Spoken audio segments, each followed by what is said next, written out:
Good morning, another rant from Kelly Unfiltered. I don't actually know what this is. I think it's a poem, could be a spoken word. I'm just going to throw it out the wall and see if it resonates with anybody. Call it an homage to middle-aged white dykes everywhere. My name is Maud, middle-aged white dyke. I've been deeply entrenched in the lesbian realm for nearly 4 decades. The middle-aged white dyke is a rare breed of queer these days. We are almost a forgotten species. I am old school, classic gay.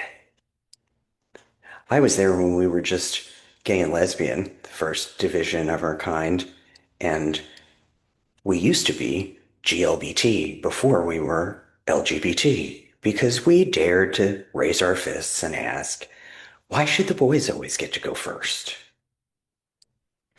When the bees came along, many rainbow colored feathers were ruffled. And then when the T's joined us, that ruffling spread like a disease. Oh, honey, what I could tell you about those first acronym battles. We would have been happy with just queer as a container for all of us, with each new identity. We still have not collected enough vowels for a pronounceable acronym. We could have abandoned this madness 6 letters ago and dreamed of umbrella terms and unity. Other fond memories of middle-aged white dykes. In the nostalgic yarns we tell young adult gay girls, still children really, when we were in our 20s, we would kick back with some beers and cocktails for our femmes and talk about our fears and our hopes with our Katie Lang and Billie Jean King posters up on the walls. We had Melissa Etheridge pumping through the speaker of some prized stereo system propped up in the windowsill so we could hear the music in the backyard. Our ambitions were to be entrepreneurs who open businesses that cater to lesbians, to be painters and photographers and screenwriters of films that would boldly show our love.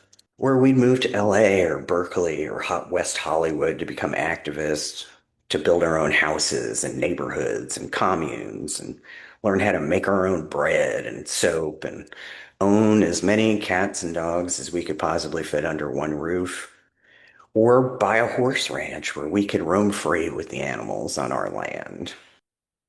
Or we theatrically weave our teenage stories for the baby dykes out there. When we chose girlfriends back in high school during the 80s, it was advantageous if she had a unisex name like Joe or Alex or Chris. There were plenty of those to go around. Other factors in our decision-making charts. Does she have a car? Does she have a job? Is she a skilled liar?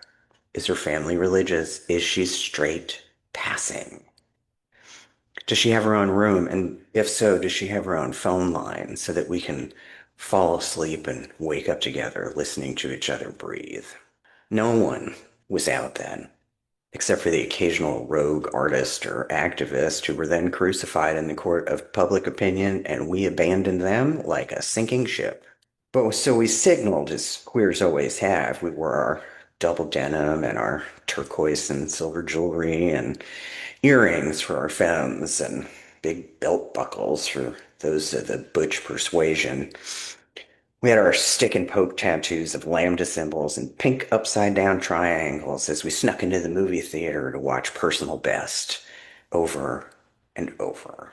We slipped out our bedroom windows at midnight to take the train to New York and then catch a cab to the village where we could get served at Pandora's Box or Henrietta Hudson, and we got to be with our kind. And then we would have breakfast with the drag queens and the leather dyke kings at Florent on Gainsford Street in the meatpacking district before they deposited us at Port Authority at 4 in the morning so that we could take the train back home and get ready for school. We wax poetical to this new generation of soft lesbians. To be gay females in our time, you had to have fortitude. There's no safe space for us except maybe the parking lot behind the mall or making out with your girl in a bathroom stall while a friend stood guard.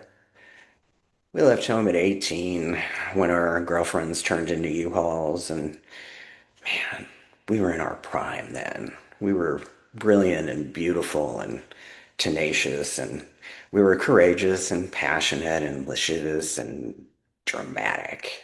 But don't mistake any of our reminiscing for glory. It was severe and rugged and terrifying then. We needed something or someone we could turn to in our darkest hours.